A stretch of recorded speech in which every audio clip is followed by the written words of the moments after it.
Austin Wardell, who was the physician with the Young Husband expedition, wrote a very interesting and remarkable book on Tibet.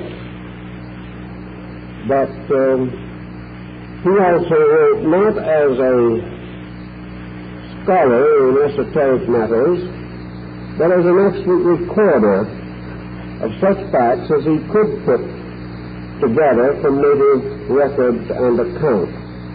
Most were also limited by the inability to speak the language. Very few Tibetans have ever taught outside of their country. Those who have, apparently, have never really taught their religious philosophy. Rather, they have discussed the literature, arts, general culture of the country. Therefore, from the time of Abba, whom Madame Blavatsky calls the Lama of Jehovah, down to the present time, we have very little authentic information relating to the more profound religious beliefs of these people. The one or two writers who have brought out somewhat flawed accounts have to be taken with certain reservation simply because they cannot be checked. And where it is obvious that they have romanticized their subject material, it is not certain to what degree their exaggerations have gone. Madame Blavatsky was in Tibet, and according to the letter of endorsement that was written by the Panchen Lama, she was at the monastery palace at Tashilampu, where she had access to the Tibetan libraries and other religious material. Yet in going through her writings, we find also very few actual facts that can be traced directly to Tibetan sources. Most of her philosophy arose either in India or in one of the Buddhist areas, such as Ceylon. So we only have an occasional evidence of actual Tibetanism. Some perhaps in other books beside the Secret Doctrine. Some fragments in what is now called the third volume of this work, and in the Modern Phanarian and other writings. I think we must therefore say frankly that whatever Madame Blavatsky secured from Tibet is incorporated into the grand body of her concept without being clearly marked as to the area from whence it came. She does refer to certain commentaries and certain symbolic works which she did consult at Tashilampu. But for the most part, her indications in this particular area are vague.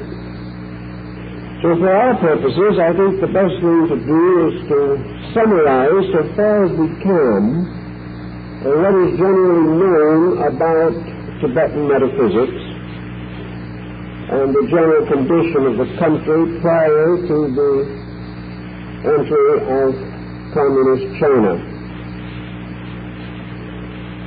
Tibetan culture is not exceptionally old. We like to think of the Tibetans as having been a very learned people from almost prehistoric times. But actually their culture, particularly their higher Buddhistic learning, dates from about the 8th or 9th century of the Christian era. Therefore, their entire philosophic structure is probably about 1,000 years old, or possibly a little older. Prior to that time, there is not a great deal of evidence that Tibet was strongly influenced by Indian culture. These wild nomadic tribesmen did not indicate a high degree of previous culture when the early Buddhist missionaries reached the country. They came very largely as a result of the marriage of a Tibetan chieftain who took to his lonely country two Buddhist wives, one from China and the other from Nepal. These ladies wanted their religion to go with them, and they were successful in persuading this rather primitive, barbaric ruler to introduce Buddhist culture into his country. It had only been there a short time, however, when the extraordinary consequences began to manifest. And in a very short period, less than 100 years, Tibet emerged as a stronghold of Buddhism, possibly partly as a result of the Buddhists seeking new lands for their ministry, as India itself began to force them out due to the restoration of Hinduism. Just exactly what type of Buddhism came into Tibet is also somewhat of a mystery. But for all practical purposes, I think we must say that it was the Mahayana, or large vehicle, the same system that was to reach across into China, Korea, and Japan. The Tibetan Buddhists certainly enjoyed the diversified and highly dramatized concepts of Northern Buddhism. They received what is now known as the Bodhisattva doctrine, the doctrine of the metaphysical extension of Buddhist principles from the ethical to the very highly symbolical form that we find throughout the northern reach of Buddhistic influence. The primary difference for our purposes between northern and southern Buddhism lies very largely in this metaphysical development. In the course of the metaphysics, Buddhism in the northern areas called upon a number of other beliefs for a certain amount of esoteric material, whereas southern Buddhism was always rather severe in its practice. The northern school began to drift toward the tantric rites and to take on certain claims from yoga and Vedanta, and even to be influenced by the Jains and Sikhism. All these different beliefs made their contribution to a very elaborate metaphysical system, so that whereas in the southern school the principal end was the creation of the Arhat, the dedicated truth seeker who went forth with only one primary objective, and that was to exhaust worldliness in himself, to end forever the tyranny of sensory perception, to separate his life completely from the involvement in material matters. The southern Buddhist, in a sense, was trying to extinguish his own individuality in order that he might be reunited into the total substance and essence of eternal existence through the attainment of the Paranirvana. This lonely, rather broad quest, while it did influence and did attract a certain type of rather disillusioned person, was never the type of thought that could have transformed Buddhism into a real religion. It was too much like German intellectualism.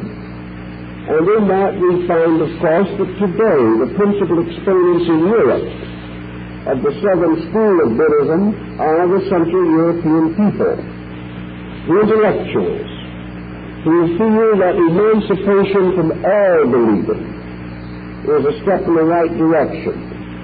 And they find in the southern system of Buddhism this concept of emancipation, this almost total freedom from all dramatization of religion, this severe, hard path to the extinction of self and this liberation from all involvement in worldliness. It is a sort of monasticism which has always intrigued some, but never very many. It is simply too severe a concept. As Buddhism went into the north and passed through the keeping of a series of very brilliant creative thinkers, it developed an apocalyptical concept that was most dramatic and awe-inspiring.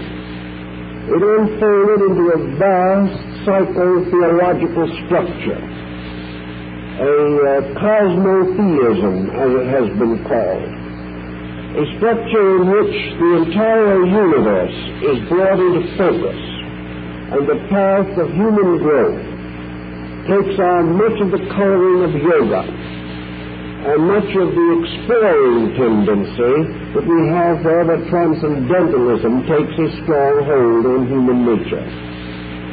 The Buddhism that went into Tibet, therefore, was highly dramatic, highly colorful, and probably suitable peculiarly for the barbaric nature of the people.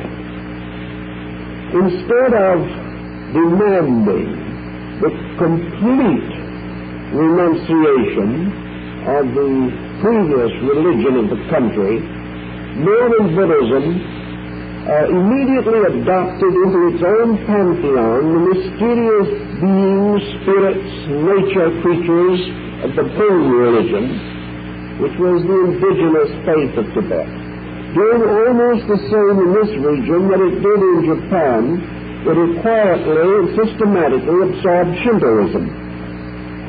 Buddhism, instead of declaring the faiths of other men to be false, took the simple ground that all these faiths were merely other interpretations of Buddhism, that there was really no difference at all.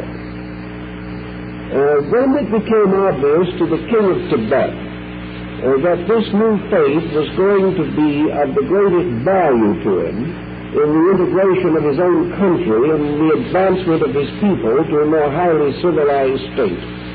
He sent to Nalanda in central India for a teacher to come to the country, promising that he would establish for him a proper monastery and would set aside the funds required for the printing of books and the general advancement of culture. In reply to this invitation, the monastery sent one of its most interesting and extraordinary men, Padmasambhava, the Blessed Guru. This man, who was really a wizard in his own right, according to legend, made the almost incredible journey across India and across the great Himalaya range, driving before him oxen laden with books, images, and the paraphernalia of religion. Arriving safely in the court of the king of Tibet, he was most warmly and happily received, and was given authority to reorganize the religion, which at that time was shamanism, or as we would know it today, much like the faith of the primitive American Indian tribes of this country. The worship of nature, the worship of animals, the creation of simple shrines, and the continuance of human sacrifice. The actual condition of Tibet, therefore, can be best perceived when we are told that it was Padmasambhava who abolished cannibalism in the country. This would almost certainly mean that there was not too high a degree of culture prior to his coming. We are also informed that with the mysterious double-headed thunderbolt, the symbol of the god Indra, later to become one of the most important esoteric symbols of the higher Buddhist mysticism, Padmasambhava converted all of the demons, spirits, and monsters of the ancient Tibetan highlands, rescuing the people from their allegiances to evil spirits and to monstrous forms and ghosts, and transformed all of this hierarchy of elementals into good Buddhists who became servants and defenders of the faith. Thus relieved of the primitive belief, the people began to advance and in a short time developed a written language, had their own literature, and within a very short time monastic orders were established for both men and women, and the general advancement of the cultural life of the country is noted. Also the development of a proper civil code of laws, the development of medical arts, and the introduction of the basic sciences taught in the land, including astronomy, architecture, mathematics, music, art, and literature. All of these changes came so rapidly that within 200 or 300 years, the mysterious Tibet that we think of today came into existence. A country so little understood and so little known that it is the last great place of enchantment on this rather disillusioned planet. It remained, in many respects, this unique, isolated home of religion until the present century. In fact, well into the present century. Men like Wardell going into Tibet. He was the medical officer in the young husband expedition that carried an army with artillery to Lhasa in the early years of the present century in order to prevent at that time a Russian effort to control the area. Wardell was sympathetic, if not informed. He realized conclusively that whatever these people had as a religion was important. Being entirely different in his thinking, a good son of the Church of England, Wardell was not really equipped to give this Buddhism of Tibet a true interpretation. But he was fair enough to point out that whatever it was and whatever it taught, it had to be important. It had brought these people a degree of culture so rapidly and so remarkable as to be almost without parallel in history. It also raised these people to a tremendous degree of internal strength. And Wardell realized that it could not be the pessimism of Burma and Ceylon that had accomplished this. Because the people of Tibet were a happy people. They were people who loved to laugh. And when you see them even in the North Indian country, along the borders of their own land, where their merchants come down into Kathmandu to trade, you'll almost always hear Tibetans laughing. Their faces are wreathed in smiles. They have none of the stoical Mongol in them. And they also are a very bizarre people. They enjoy the most fantastic costumes. Like the American Indians, they have a great love for silver and turquoise. And of course we know in their painting and in their bronze work, they have an extraordinary genius. The wonderful miniature images of Buddhas and Bodhisattvas carved and cast by these Tibetan workmen are among the masterpieces of the religious art of the world. In spite of being a comparatively small country with a population never exceeding 2 million, Tibet has made a great many essential contributions to the general improvement of mankind, far more than we might generally think. In the development of their philosophy, the earliest contacts of Buddhism in Tibet led to the strong development of tantric thinking. Now, tantra is something that is hard for us to really accurately define, but it is a form of Oriental transcendental magic. The Tantra is a philosophy of spells. It is a philosophy of mantras and mudras, a philosophy of symbols and mandalas, mysterious designs, secret rituals, profound initiation rites. performed in very strange and unworldly situations and environments.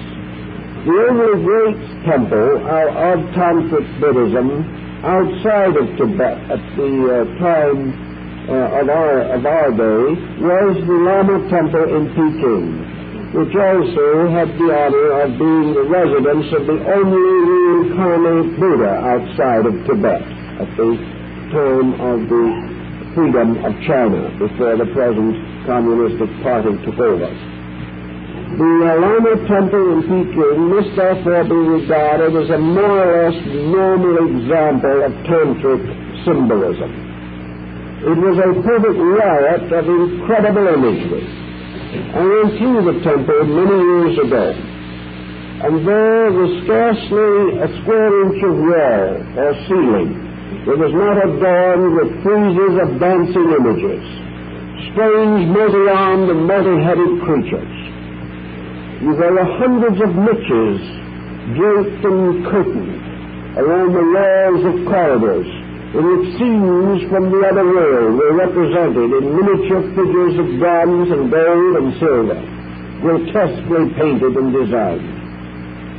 In this same temple we found something that has not probably been generally recognized, and that is that these people were great sand painters, and that the same type of artistry that occurs among the Navajo and the Hopis of our own Southwest was advanced to a very high degree by the Tibetans, who made magnificent, complicated designs of great religious interest and very beautiful color combinations, all out of ground pigments mixed with sand. And in the Lama Temple in Peking, there were nearly always these great sand mandalas, and on low tables of platforms to represent Mount Meru or other abodes of the deities.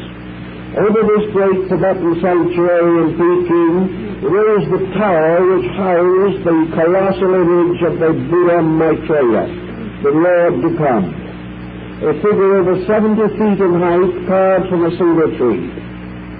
This figure was so massive and so extraordinary that it could only be seen by climbing up around on galleries on the walls of the tower. And unless you climbed the tower itself, you could not reach up to the head and shoulders of the image. This tremendous figure, highly venerated, was developed in a full treatment given to the Tibetan imagery and was covered entirely by plates of reddish gold. A fantastic place, presided over by a strange hierarchy of Lamist priests. A great building filled with dark corridors and mysterious rooms, where priests appeared and disappeared almost miraculously from behind curtains and drapes and banners. The walls hung with these marvelous tankas, or religious paintings, that have become famous all over the world.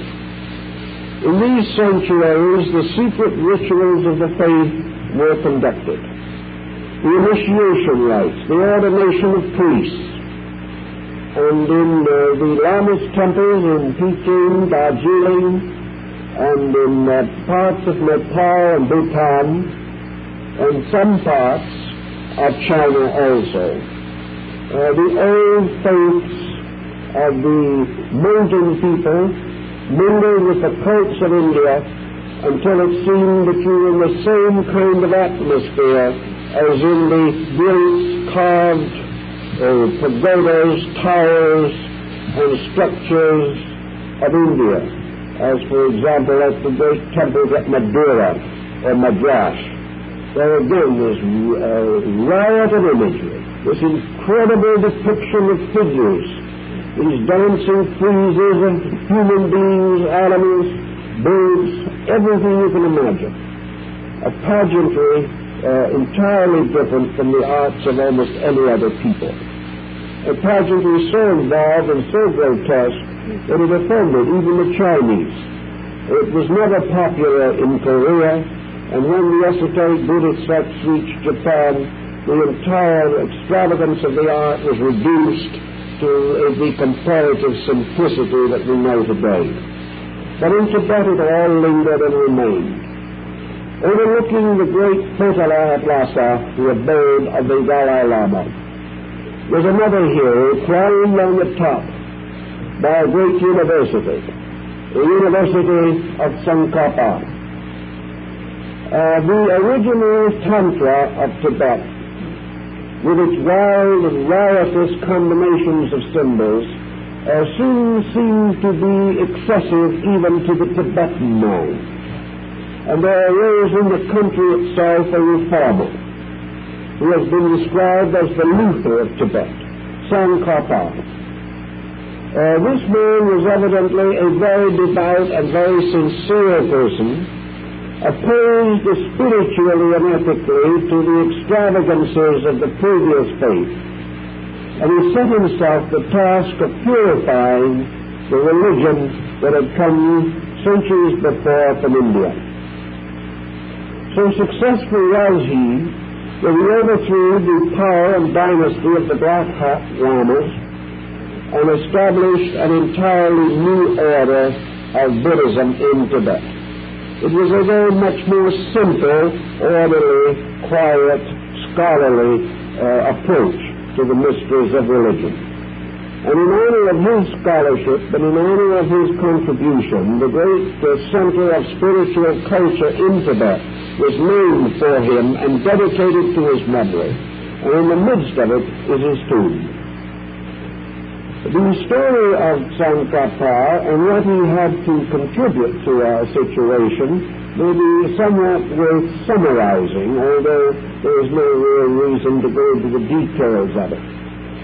He was one of those who had the same kind of mind that appears today in the West, a mind very similar in spirit to that of H.P. Blavatsky herself. What he was searching for was the substance beneath the shadow, the reality under the rituals, the meaning beneath the elaborate symbolism.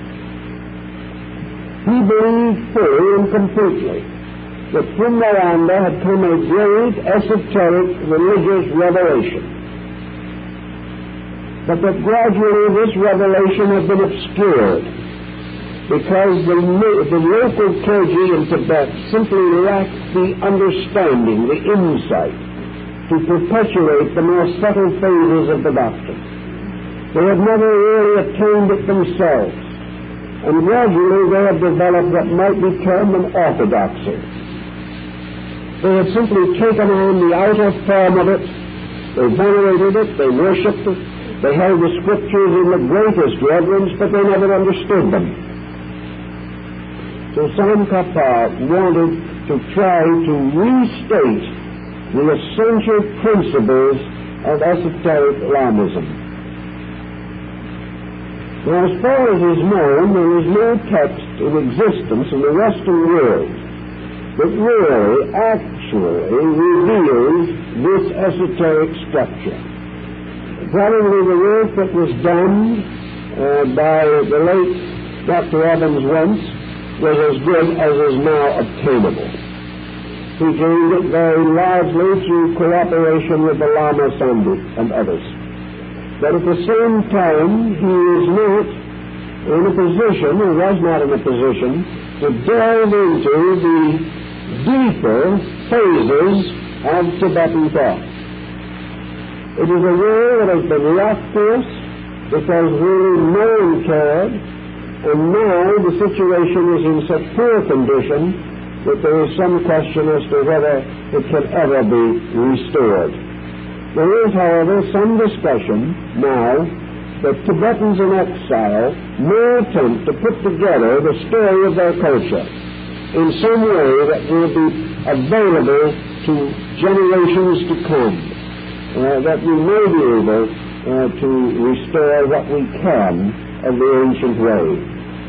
At least we should have the knowledge, we should know what it was all about, in the effort at least to become powerfully conscious of the extraordinary beliefs of these people.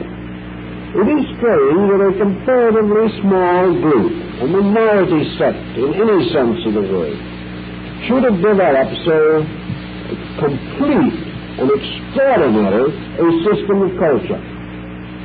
We usually think that great religions accumulate, and that unless a faith has 100 million or 200 million followers, it can scarcely have attained its majority. It cannot have matured the tremendous internal potential. Here is a faith that never was numerically important, and yet it did develop a complete system of art, a complete iconography, perhaps one of the most complicated ever devised. It developed its own philosophies, metaphysical systems, its various symbols and emblems, with its remarkable skill and extraordinary creative imagination. And somewhere among these ancient mountains, there were certainly some original thinkers of outstanding ability, great interpreters of wisdom and philosophy. I think we may say that in harmony with Tantra and with other mystical sects of India from which the stream undoubtedly originated, that the Lamaism of Tibet is essentially a system of yoga.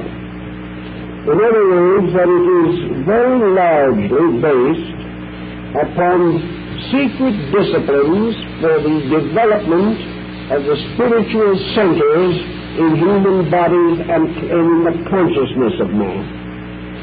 It is a mysterious, magical way of growing, a way dominated by breath and by the use of certain symbols and emblems with esoteric meaning, the use of sound, the magic of the intoning of sacred names, the use of utter mesmeric processes by which the individual could throw himself into cataleptic states, the use of extraordinary symbols which in one way or another excited the inner mental imagination of the beholder. In that way, combining him or uniting him in some mysterious manner with principles and with laws otherwise not intelligible to him. In this pattern, of course, we seem to be coming very close to the basic concept of most ancient religions. Pythagoras, visiting Egypt, said that he saw in the temples there all of the deities represented by geometrical solids, through the contemplation of which certain reactions were aroused within consciousness. Therefore, I think we must assume that the entire symbolism of the Tibetan imagery is archetypal and is very carefully calculated to produce a particular and special effect within the consciousness of the Tibetan people. Almost certainly and inevitably, however, this symbolism is only valid for individuals who have the background of the Tibetan culture itself, because the symbols bring to mind principles, truths, ideals, rites, ceremonies, and rituals which are only known to the Tibetans. Therefore, the non-Tibetan cannot possibly receive the complete impact of these symbols.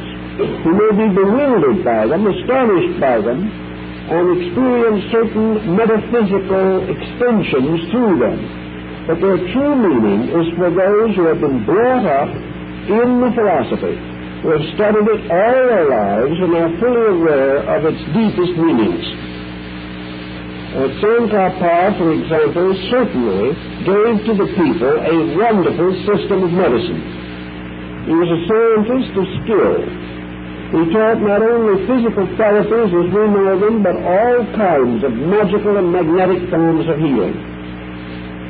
The graduates of his college in near Lhasa were certainly persons who possessed an understanding of medicine totally different from that of the West. And in some cases, of course, Western learning was obviously superior. But in other cases, there is much to indicate that there was much more psychological depth to the Tibetan system than we have ever been able to evolve here in the West. The great systems of psychotherapy, of soul culture, of health from within the individual, these were developed in these mysterious and remote areas. One reason, perhaps, why the Tibetans were able to accomplish as much as they did was their isolation. Isolation has a tendency to mature a civilization from within itself. The isolated culture must depend upon itself for survival. It cannot enjoy the labors of other peoples. Western man civilization has been built up by constant contact with other people. Western culture has descended from a long stream of previous achievements.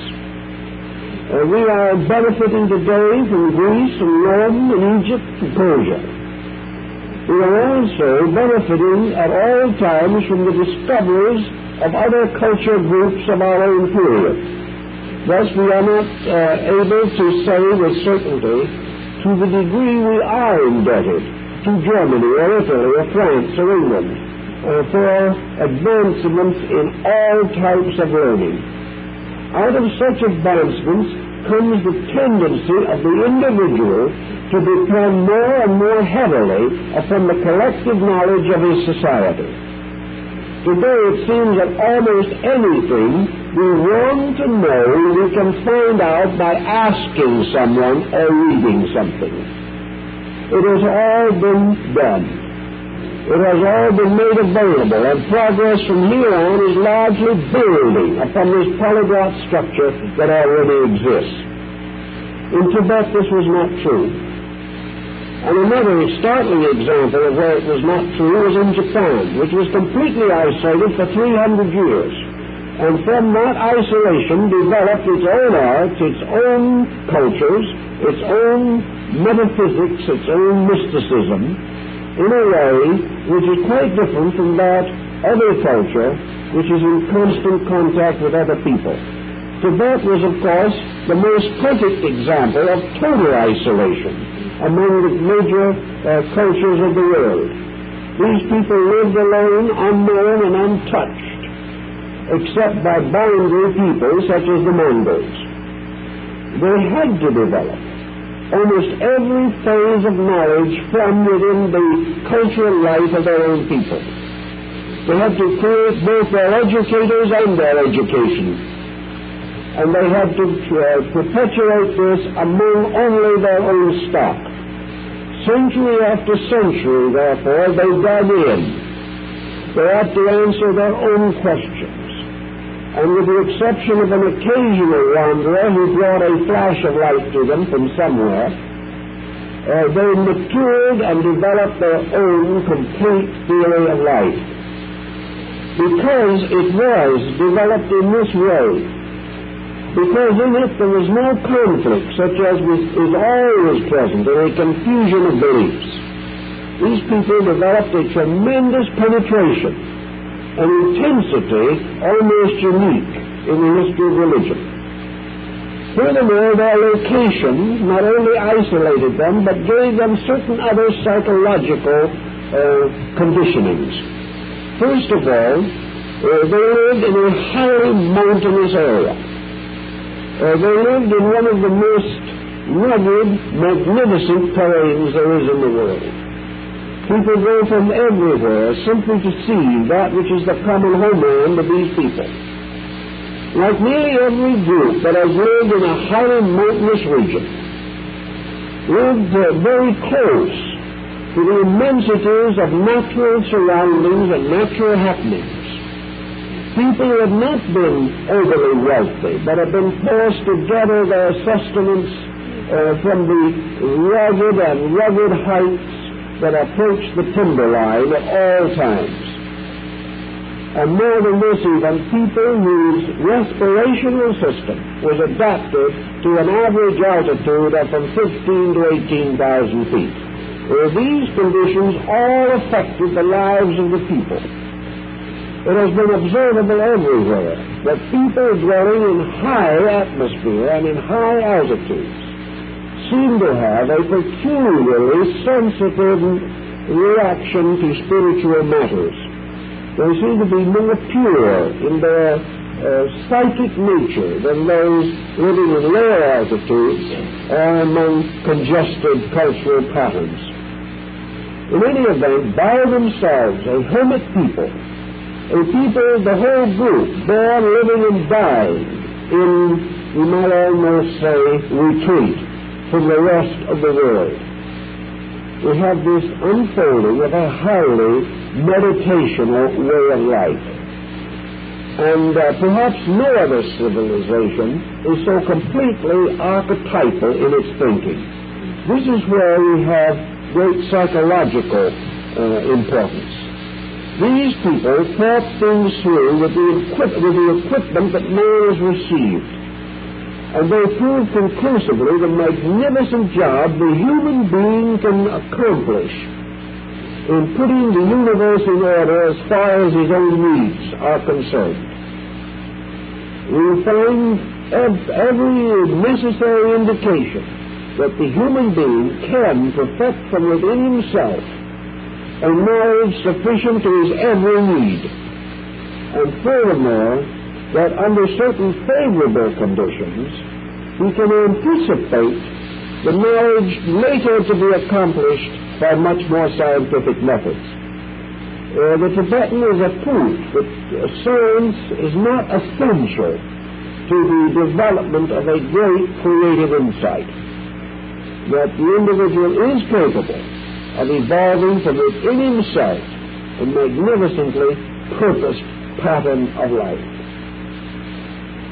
In the northern area, in the Tibetan group culture, we also find a very advanced form of philosophy, a philosophy which binds itself to the thinking of India and China, a philosophy that is extraordinarily mature and wise in a great many ways. Yet this philosophy has come into the keeping of comparatively simple people. This is another amazing thing that we find. It is quite possible to imagine a man like Plato attaining to a great wisdom, but it is difficult to reconcile great wisdom with a Tibetan yak herder who has never had any of the advantages or privileges that we know. Yet this person has an innate understanding of values. He knows without really knowing what he knows or how he knows. Yet he lives in a universe permeated by dimensions of value that are almost unknown to us. And the more we consider his interpretations of things, the more we respect them.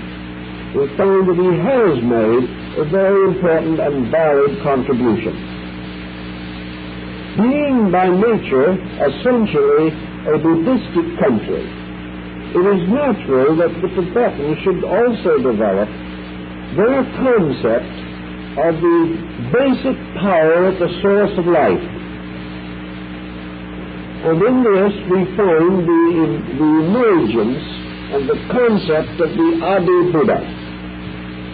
We see the universe coming into existence as a result of the compassionate contemplations of a great hierarchy of celestial, or at least neo-celestial beings. We find the Tibetan using Adi Buddha interchangeably with the word cosmos, or its equivalent. In other words, the deity and the total existence must be regarded as identical. We have not yet reached this point in Western thinking, but we are approaching it. For in actuality, these other people were further along in this type of thinking than we are today. This sudden realization that life and all living things constitute identity, that everything that exists is part of something, And that this something must be understood as universal mind, universal being, universal essence. That actually at the root of all things is the eternal thinker. No other term has perhaps been quite as applicable or as purposeful in describing the mysterious power of the diamond thunderbolt, this mysterious personalization of universal reality, seated forever ever upon the warp and roof of thunderbolts, a tremendous space concept, a being suspended in energy, composed of energy, ruling all things by energy, and manifesting from the root of itself all the energies, substances, and essences of life. A concept of this kind would really have paralyzed Western man 500 years ago. We could not even have considered it. It would have been utterly meaningless to us. Yet the advancement of science has revealed to us the universe of energy. And all that the Tibetan has done is to consider this energy not as merely a continuous flowing force, but as the manifestation of an eternal being, that energy is. Energy, in fact, is truth, is life, is reality. And this energy exists in every type and form conceivable. Because of its vitality, we have consciousness, we have emotion, we have thought. This same energy keeps planets in their orbits, keeps the sun blazing in the heavens. This energy regulates the seasons, contributing to every phenomenon, from the mystery of cosmic light down to the smallest reproduction of a microorganism. There is only one eternal energy, and this energy is a fabric, is a substance, a woven together of forces. And while it is totally invisible, it sustains everything. And because of this energy, things cannot fall apart. Nothing can collapse. Nothing can for one instant die. For there is no way in which any living organism can be actually, ultimately separated from energy. And this energy then becomes the subject of the eternal contemplation of the Tibetan mystic. How is he to understand it? How is he to bring it within the rationalization of his own consciousness? How is he to use it to explain all of the mysteries that emerge from itself? What is in this energy? And how is it to be explained and defined? Can it be analyzed? Or must it be simply accepted? The Tibetan, looking for an appropriate symbol or emblem for this energy, creates the figure of a great seated Buddha in meditation, a being crowned with the attributes of rulership, a lord of the wheel, a king of the cycle, a being, however, which remains forever immovable. Its vastness known to us only by the dim intellectual form of an eternally meditating being, a being whose meditation fills all space, a being its nature itself, being identical with space, a being which creates only internally, that nothing is ever born from this being but within it, because every process of it is an internal meditation, realization, or concentration. Thus, creation can only be a mood, a dream, a condition set up in the eternal nature of this eternal dreamer. This meditational nature not only indicates the divine attributes, but it also indicates man's journey to reality. If everything in nature is essentially introverted, if everything ultimately and finally lives within itself, and all that appears to be without itself or outside of itself is merely a series of dreams or images or impressions derived from sensory perception, then we come to the conclusion that we can see other things, that we can understand only ourselves. We can be in communication with other beings, but all purposeful endeavor has to arise only from within ourselves. The only thing we can possibly do for each other is to help each other to discover themselves, not to discover ourselves. All divine processes, therefore, consist of moods set up in infinite consciousness. And this infinite consciousness is a substance, an essence, a principle, a life. It is whatever you want to call it. But intrinsic in it, and part inevitably of it, must be everything that emerges from it. And the first thing that emerges from this consciousness itself may be said to be the pattern or the grand plan of things. Therefore, it is assumed in Tibetan philosophy that the eternal thinker envisions within its own nature all that will be produced therefrom, visualization being the basis of what we call creation. Creation is actually bringing forth things in the mind. And because cosmic mind fills all space, it is perfectly conceivable to us that things have a space existence, that while they seem to exist in a space location, they are actually existing in a mind condition.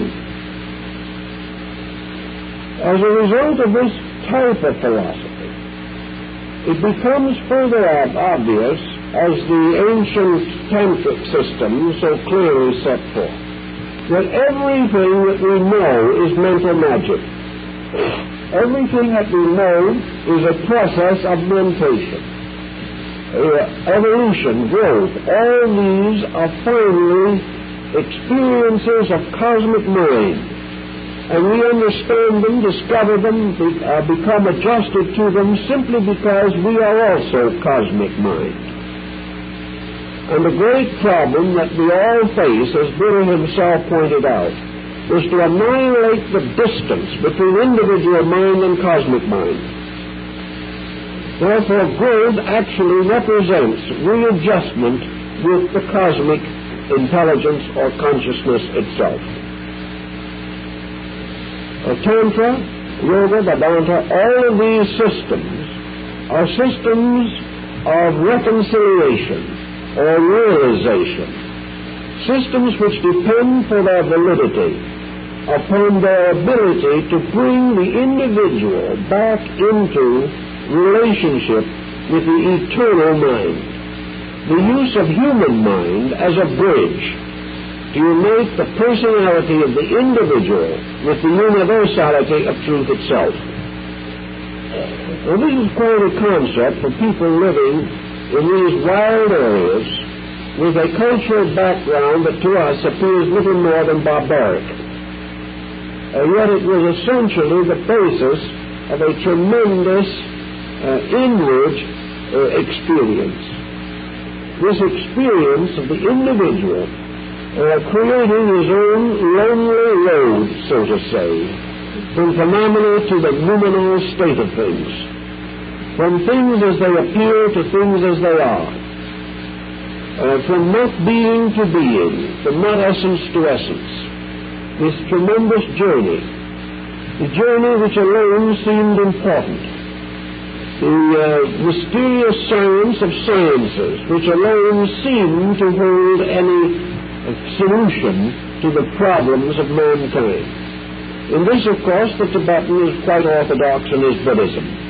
And I think we have to realize that in this area also, Madame Blavatsky found a great deal of supporting testimony in the Trans-Asian metaphysical theory.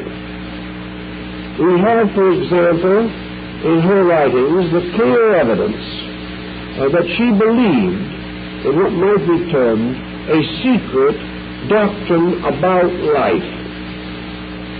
Now, what this secret doctrine really is, if she was inspired by Northern Asiatic thinkers, this esoteric system is all involved in this extraordinary process of universal thought.